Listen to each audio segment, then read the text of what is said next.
pourquoi? Parce que amoni bac, amoni écharpe, amoni talita mutalati, on est malamoko azi que te muta magie. Non. Kufi écharpe ya bata kabal juif nini bagwana ba dessiner soki squelette. Voilà. Ndenge na comprendre. Mwana wana akotaki na kabal asangisi yango na kisa bokoko parce que la mona qui est na mayaka na loboko ba pochette ya Zama capable. Aza capable ya koboma mutu ndenge nyonso alingi. Ndenge ni ye ayebike petana sensible wa bokolo kwanza. Saka liwa ezande nzambe ye moko mutu ayebi ya. Très bien. Tanto ye ma akufi na kake mais tanto ye au fana na moto. Nous avons le don de la prophétie, don de parler la langue, mais il faut encadrer la parole de Dieu. Qui lui avait consacré, qui lui avait ordonné, Ateyama wapi, wapi papa molimo.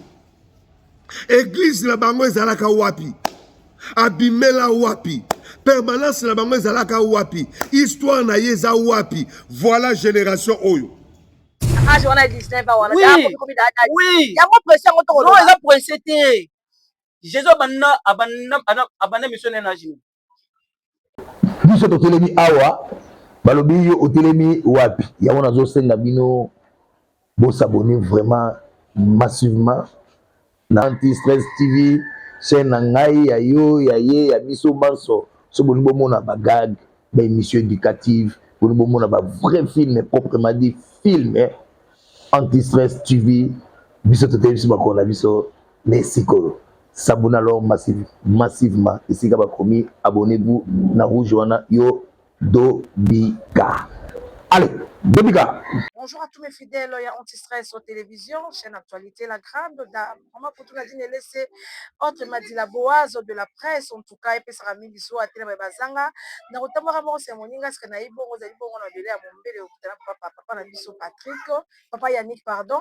Alors, baka tellement bien, d'aller moko ya bana nzambe o pe bazamo bilengi ba ko masika ko sala nkolo elongo yango toye awana elongo pona ko sala mosala nzambe ya lobeta mona ki zali bongo bilili et papa na biso esprit bower moko basai na nzambe ndenga maniola ki aza vraiment d'accord na ba propos na été aza ba droit de réponse oyo ayei po apesa bana nzambe.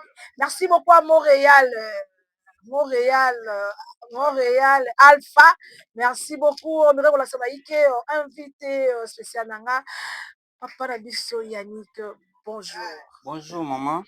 Boni papa. Nzamba zo batila kimia nzambe za. Boni santé musala nzambe lo de kanene. Ouais, santé za kitoko tozana biso bien nzamba zo batila. Assez ya makolo ya papa na biso remercie ki. Toza bien nzamba sala biso papa. Très bien, Nasser Makolo, papa biso Romain Seke, ndema ko sala bolamu. Notre papa Romain Seke, oye baratenga pela ni parmi bana papa Romain Seke en tout cas, tika tenza malola même la biso sika ko mayoko sala nayo eta tellement ébélé en tout cas.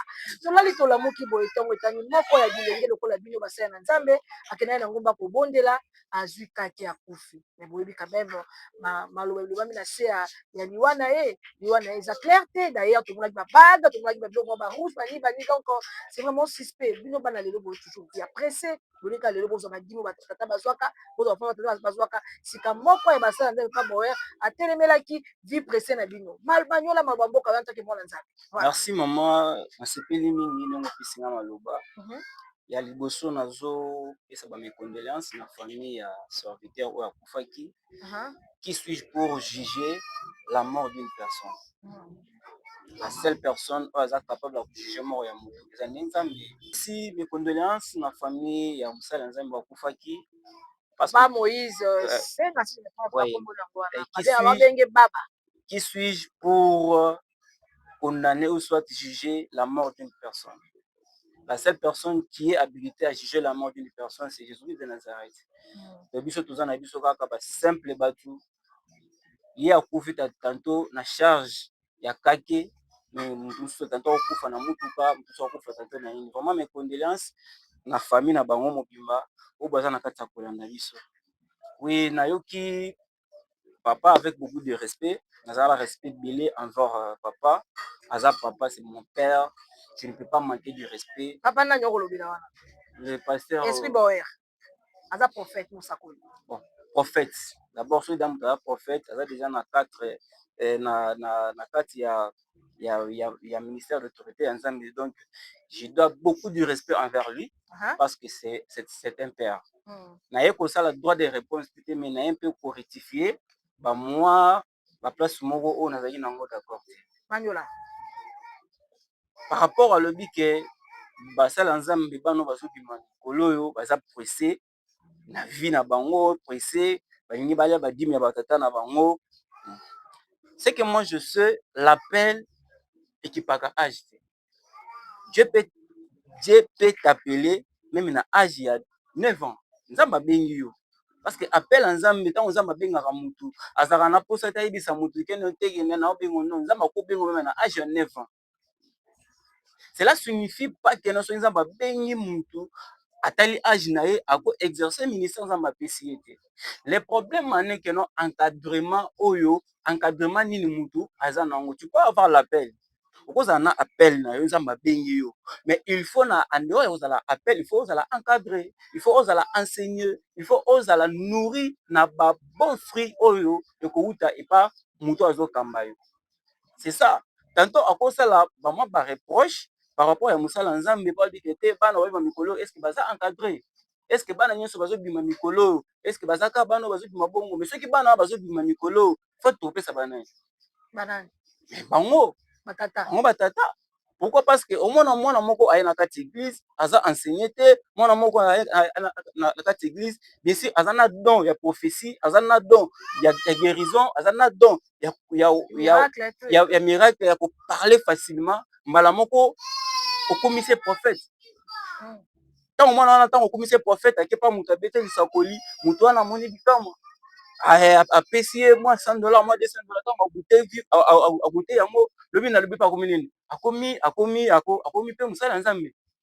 Mais OK ceux qui mwana aza enseigné aye azana badon na ye yo avandi na doctrine na yo, je ne pense pas que mwana akobima asala pe makambo na ndenge na ye. Mais papa boya pe na moni mabe moko alobaki te po alobi ke non apekisi te mwana ko bianga bo mwana, mais il faut ça quand même encadrer kaka ndenge ko manyola abi ke non batata ya milimo na bango banani parce que ba iki boso ko kina na ngomba ko mwana ke kana ngomba boye alimbengi mama ye mosakoli asali pe mo etonga na ye yango ndi azaki contre bana oya mikiro basika o bakomi ko bibenga badadi banano badadi te kake wana exemple wana eza suspect parce que komona moto akufi bandeko ne baye bazwi babage bazwi ni tututu akokufaka kendele mosala ne okufa jamais na kake liwa ebongo eza suspect selon papa na biso esprit boya mosala Nzambe. Maman Nadine Manyola.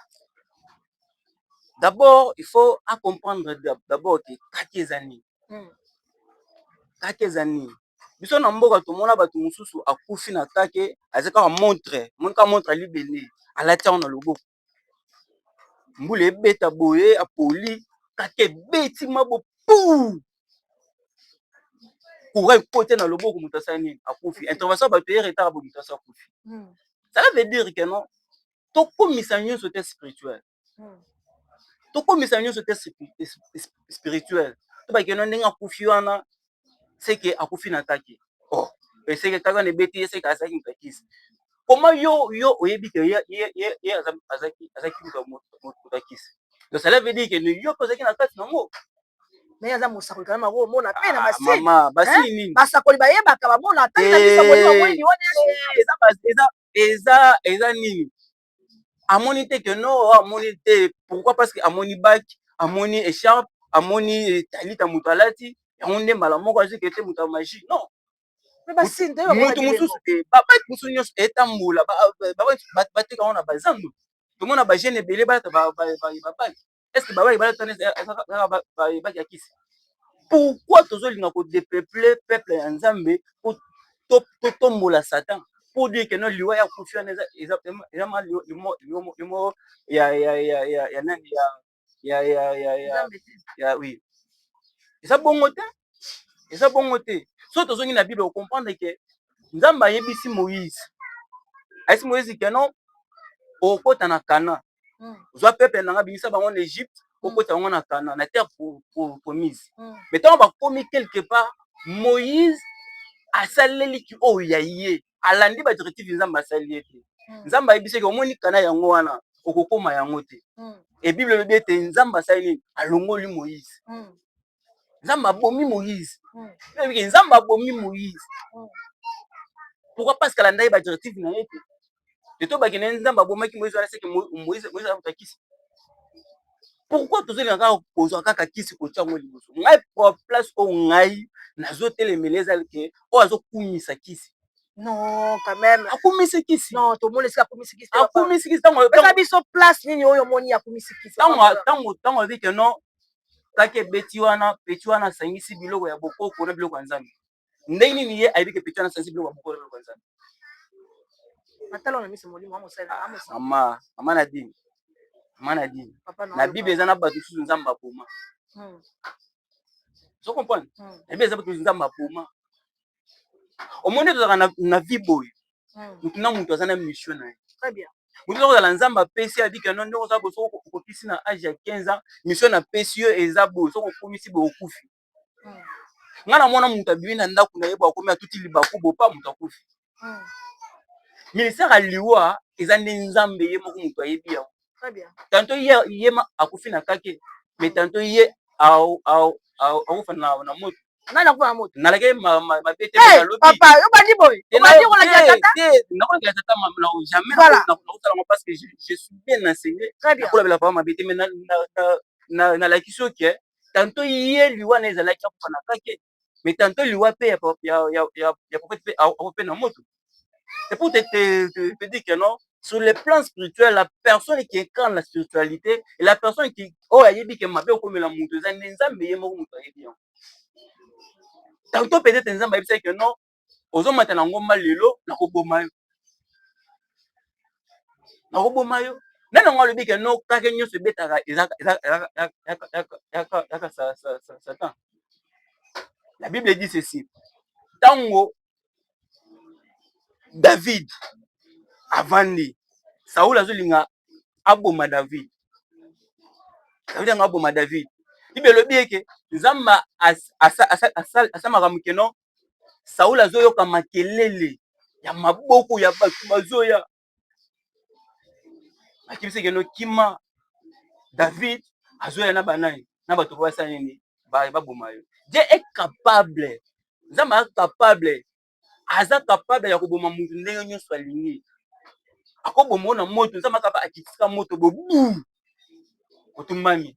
Ce n'est pas dit que son mutu akufi na kake c'est que mutu anaza mutu akisi. Non. Donc, to ba ke prophète nenga zana atikala ko siba mouchoir ya kujita na bona. Quand même apekisi abi ke mona moto. Na tuni ka question. Na la biso za ya ngabi ya yo. Atuni kaka question. Alobi ka keno mosala Nzambe nyonso. Faut ça la rangele na biloko kotia na boko na yo oyo kolata na nzoto oyo kosimba mais mouchoir rouge quand même na question l'église na esima na mouchoir en tout cas na moi parcours na kozaza na ye moke na tika mona na foulard rouge la nela yo mona ka mouchoir rouge asimba pe mouchoir rouge kosimba mouchoir rouge za kisi yende na vie na ye alata na soutanité zambala alata ngona nde. Mais yemi atemi wa banzamba la soutanité na kotale malamu alobi c'est pour te dire que total la physique mais total la né intérieur mabe ya biso ba chrétien le total la né physique ya mutu total la intérieur ya mutu okomona mutu mususu aza boye omoni kete mutu azana na Nzambe te parce que azana suka okata boye ça tantôt asali biso na Nzambe te mais tantôt azo banga Nzambe kutu koleka yo na mutu oza normal. Bango banda musala Nzambe banda ba groupe de prière bango basala lokola bino lelo te quand même bango ba yebi musala Nzambe yango bisala bango pasi bano bako banda musala lelo bako bebisa musala Nzambe moi lelo musala Nzambe kwa moto moko lokola négliger parce que bino bana lelo boko moko yanga disakoli professeur na nini yango na kotelemela bilenge bolingi via presse bazwa kabile malonga te ni opana malonga boko na ka bozo fango zadib yango ne mama likambo Nzambe ayebisi je pense na Exode Nzambe ayebisi Moïse alobi kende yebisa bango ke nga Nzambe na sala nini na tindi yo Moïse ayebisa ke ndenge nini bakoyeba ke yo mutu sala nini otindi Nzambe répondre bi kende ke ça que je suis m'envoyé. Ça veut dire quoi? Je suis. Donc Nzambe aza na passé, na présent, aza na futur. Amen. Le lenge Nzambe ko sala mutu yo ko lekisa Nzambe ndenge ko sala. Nzambe ko yebisa yo ke non zwa soyi oyo sangisa yango pakola nelo tozongi na Bible omona ke Jésus tango ayepo abikisa mutu andomona te yo lobi ke azwi soyi azwi mabele abwaki so na mabele asangisi yango apakoli mutu na ye. Vous comprenez? Ça veut dire que non, Dieu travaille d'une manière spéciale. Au monde on comprendre ndenge nzamba travailler. Les prophètes Élisée, nzamba yebise ke mai oyo eza salite. Zwa mungwa, zwa boye sangisa bwaka na kati ya mai. Mai ebi. Le soki man lelo to benga kisi. Pourquoi ba papa bazwe nga ba bisa biso na présence nzambe? Parce que ba jeune moko bazwe non eloko yo sala ye bongo bana oyo bazwe ba tanga Bible koleka bango. Yango na kuisa papa na nga Romain parce alobaki ke non basala nzambe ya lelo bashenaka lisusu te. Kasi lelo ya bino ki lelo ti yakitala te bashenaka lisusu te. Bashenaka lisusu te. Vous comprenez? Bashenaka lisusu te. Okomona musala nzambe te une semaine à jeune na kati ya église. Azo sa ba secrétaire yo bino bo jeûner. Ngai na sina jeûner déjà. Yango maki bazo na force te sko bano bazo ya siko ba otanga Bible bazo se consacrer donc bazo mabamba ba se retirer ba luka nzambe nzambe bazo révéler bango makambo mususu so comme siko bitumande ya nini ya ba génération na génération je n'en disconviens pas eza pena batata mususu babebisi bano mais eza pena bana mususu bazo bien éducation malamu très bien beti biso oyo toza enseigner la doctrine nzambe et toza enseigner sous les pieds ya musala nzambe atangisi biso discola atangisi biso ba loi spirituelle atangisi biso ba règlement ba leadership nous sommes enseignés très bien nous sommes enseignés moyen na bima libanda moyen na kende kosala n'importe quoi osala te pourquoi parce que je suis enseigné. Mais quand même, il y a d'autres même baba no balingi toujours qui leadership. Yo za na sema kwa tata. Mais monsieur balingi te aliga na sala baba na ko za interest. Asa na intercession na ndako. Moi 2 3 sœurs ba yeni ndako. Si minute comme etonga. Yango nde ya côté remela. C'est l'appel de Dieu. C'est l'appel de Dieu comment va consacrer yote. Et pas mo kambi na yo ba consacrer yote directement comme ka dadi. Oko mo ate yango boke na vie pressé. Bo kufa ba kanke likola vie pressé. On va poser une question mo bo. Yo na ngabi ya. Voilà, Manuel. Olobi ke vie pressé. Soki pe otali pe bien prophète soki olandi pe bien est-ce que abima epa papa na bango abondeli mpo na ye oui imo alobaka atangaka kwa papa na ye molimo atangaka yango baconsacre luka papa na molimo tuna ye soki ye abima epa na ye na ndenge nayebi vi na ye te ibo otali na miso molimo naza prophète te naza mwana nayebi na biso j'ai beaucoup de respect avec mon père. Ça n'a respect mingi envers lui. Na été pour ça droit de réponse. Mais les gars pour ça la moi. Non. Tu sais, ils ont pas bien monsieur comment ils va TV lelo. Ils ont ça se passe. Côté ya batu ya passe. Ko luka mondimi, ils a passé. Vous comprenez? Mais lorsque biso to comment ils va TV pour na ko tomo la diable parce que musala nzamba kufi. Tomboli diable que non diable munza musala bomie pas sa kota ki magie so muto ana balabala kolobani muto aza bébé spirituel kolobani asa aloyi bon pa bangisa ba yiki ke bino ba o bangisa ndeki o bangisa bino ba o bino ba o bokota ba loge bokeba parce que soki bolandi nzela oyo fo ba kupaki na kake bokufa lokola ye eza shi kote ba yiki ke batika nzela mabe bala na nzela nzambe na yebite so eza na mwa libunga omoni la personne oyo azana Jésus-Christ en lui aza plus fort que mutana. Oui, oui, oui. Vous comprenez? Neti ngai nakumisaka kisi. Ngai nakumisaka mutu teke oh non mutu andoki non parce que celui qui est à moi est plus fort que lui. Parce que la Bible dit le Père qui est aussi. Ouais les alaki le Père qui est aussi. Mais comme le Père qui est à moi. Le Dieu tout puissant qui est à moi. Parce que le moi likolo ça ni kita na si avanda nde na kati na ngai. Donc occultisme pas na yo le belo. Nga place nazanga tuna papa ski. Nana yebise ki ndeko na kufaki na ngomba wana nakaki wana. C'est que nzambe mutabomi. Comme ça nga na sa famille olemeseke yo nda mosala nzambe ndeni olingi oloba nini wana olingi otya trouble yanga pembeni eloba ya nzambe te manadi omoni vie ya mutu eya sacré aza mpe na bana oyo bando obenga ye papa na age wana ya 19 ans wana oui yango presse yango to non eza presse te jésus abanda mission naye na age nini soki nzambe abengi yo nati oloba soki nzambe abengi yo mais problème eza nde zala nde encadré yango nde eloko ya kotelemela bozala na tata yango nani abimisa yo yango nde likambo na ye bokozonga kaka na raison nazonga na raison te parce que yango yalobi ke no moto tu ozala na tata yo bibengi dadi nani abimisi baconsacre en tant que serviteur de dieu mokolo nini to yo kobenga ebongo ye nango abimisa ye namoni kozala mwa keto moke tata na tata ebokosala rébellion tata abomination nakosalaka ngo te ata mokolo ebanda okobeta ndanga tata lokaata abengi deja alobi ete koloba vérité eza kobeta lokobo kobeta vraimen pa tata biso batangisa biso bike non on ne peut pas parler de mal de son père très bien moi je ne peux pas koya na tv mpona mabe ya tata impossible na kotikala kosala yango te parce que je suis enseigné jamais nakoloba yango parce que soki nalobi yango nzambe akosala nini akofrape ngai mais nous sommes en train de dire parce que ezosala pasi pour édifier le peuple de Dieu mais biso toza wana mpona kodétruire mosala oyo bato baosala.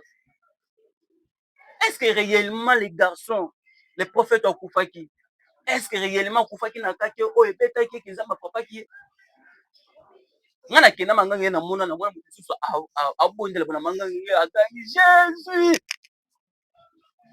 kao donc tobaki nzambe abomi ye ngana biso keno omoni biso bakongole toza na système oyo banda tozobanda makambo na biso tokendaka bahôpital te batala biso keno ete état de santé na yo eza ndenge nini ese makila na nzoto etambolaka ndenge nini ese makila na yo eza ndenge nini mais soki moto ayaka akufi brusquement monaka mbala moko ndoki so moto akufi brusquement mona mbala moko moto intel mutali. Alors pourquoi bino bokomaka style okendaka bangomba nde yango esika nkolo nda byanga bino parce que bisika obondela ye ebele yango bino bofungolaka nzela bongo bagene bakangaki mwa 10 mwa 5 ye dadi na katikati bakokendaka ngomba mpe na nsima yango bakuna koviolaka bana batu koviolaka bamama batu kosetaka bana batu moto mosusu akatiki ndako na ye akei ngomba akei dans sur une année 2 ans yebisa biso koluka nzambe yango alolenge wana basali mpe na bandako kuna papa telema te komi ke papa komi contre bino bana bakoya nsima na ngomba nde biyano eza ebongo na ndako to mpe na etongo esika toti mokolo yenga moto akela likolo mpe na se abenga moïse na ngomba jésus christ amata na ngomba jésus christ alonga satan na ngomba okomprendre eza na biloko mosusu tokoma okomisa koluka nzambe na modernisation ya lelo ya génération android mais faut tozonga na antiquité retour à la parole que non na ngomba nde bisika biyano eza ozonga na batata na ngomba nde place tokendaka kose ressource na ngomba nde place oyo tokendaka nde po nzambe apesa biso makoki jésus christ ekuye dieu bakitaki na se jésus s'est retiré na ngomba pour prier po azala rempli par la puissance du Saint-Esprit po lelo ngana to lelo basankara na ye eza mosala moko osalaka na ngomba les 10 commandements. Voilà, merci beaucoup à tout le monde. Merci à tous mes fidèles anti-stress sur télévision. Abonnez-vous massivement. Papa Yannick alobi que avec ça la droit de réponse de katana aïkaka juste pour bâtir ma maman wazaki un peu contacté na papa ndenga lobaki voilà il y a un peu nation il y a sali propagande ya satan te ye ayeibe ko telemela baiti oba ko luka ko simba soloka pour ko ba leader yango nde aye ko telemela mot de la fin trop chité parce que baki bolanda biso au moins lumière du jour personnalité en général pe moi les baso les alliés ko batata na bower akolanda yo malwa mboka yo. Merci beaucoup, merci beaucoup. Napesi bana nyonso asite la gloire wa mbote belé napesi papa na nga remercier que mbote belé. Avant dédicace, moi liloba. Moi liloba suka za conseil. En tout cas, makambo na corps de Christ, il faut s'étiquer na corps de Christ. Parce que lorsque tant obimisa yango, nous sommes en train de détruire l'œuvre au batata basali. Parce que mutu so ozana posa ko bongo na mutema, mais ntango azoyoka biso moko bachrétien tozomiboma moya bongo na motema eza te. Jamais komona musulman akufi bongo mona bamiso baleki na tv basali baémission non.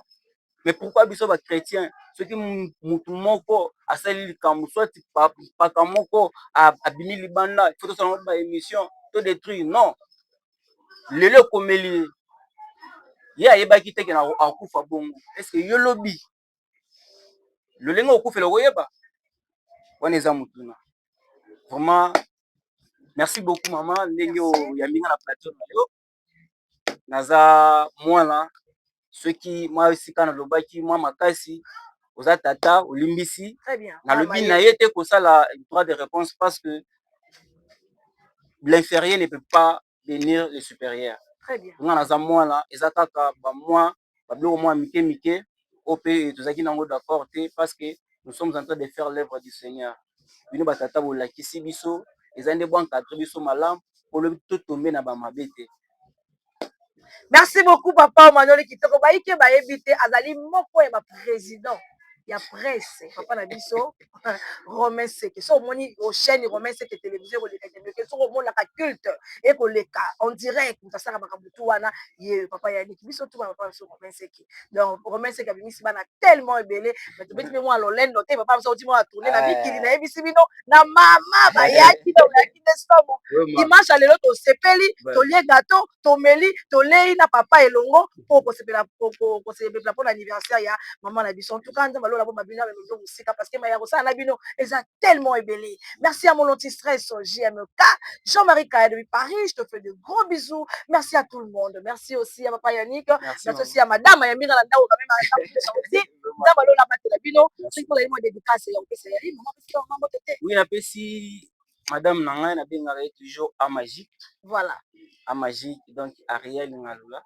Pesi bambote belé na pesi pe mwana na ngai chouchou na ngai na benga toujours triomphe et na pesi maman na ngai nataka kopedre papa ma bisika azali pe à son âme napesi mama Lydie Seki oyo awuti fraîchement Paris Allemagne Suisse Zambe aosala napesi pe papa bambote ebele papa Romain bisika azali mon père mon coach mon encadreur ema napesi bambote ebele napesi bakambi baspirant baberger ministère c'était de la gloire nyonso bambote ebele sans oublier nayo moko mama Nadine et napesi pe Hervé Gola alobi kala mingi te azobala le 30 awa akobala donc tozala vraiment bien vraiment bolanda biso na chaîne ya mama ya biso Anti-stress télévision et ozwa pe yango na Romain Seke TV otikaka Romain Seke TV osabone massivement ozala bapublication nyonso ozala wana vraiment eza wa bino en tout cas soki natusaki yo libaku limbisa ya malamu ozwi ya mabe osali nini otiki. Merci beaucoup à tout le monde. Merci beaucoup à tous mes fidèles. Il y a Anti-Stress Télévision. Merci aussi à tous mes fidèles. Il y a du Net News. Je vous aime beaucoup. Allez, tout le monde en a mal à bisous. Bye.